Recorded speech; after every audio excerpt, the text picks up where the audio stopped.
ইতিহাসে ইসলামের এমন ৩ সিংহ আছেন যাদের নাম শুনলেই শত্রুরা কেঁপে উঠত। নাম্বার ৩, খালিদ ইবনে ওয়ালিদ রাদিয়াল্লাহ। ইসলামে আসার আগে তিনি ছিলেন শক্ত প্রতিপক্ষ, কিন্তু সত্য বুঝে ইসলাম গ্রহণের পর নবীজি সাল্লাল্লাহু আলাইহি ওয়াসাল্লাম তাকে দিলেন সাইফুল্লাহ, আল্লাহর তলোয়ারের উপাধি।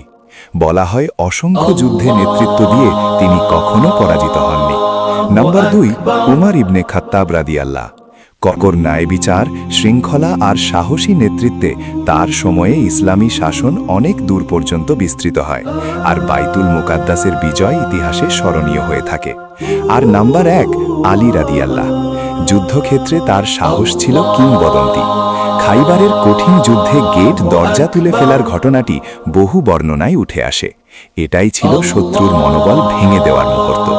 তাই তাকে বলা হয় আল্লাহর সিংহ। আপনার কাছে সবচেয়ে অনুপ্রেরণাদায়ক কে? কমেন্টে লিখুন।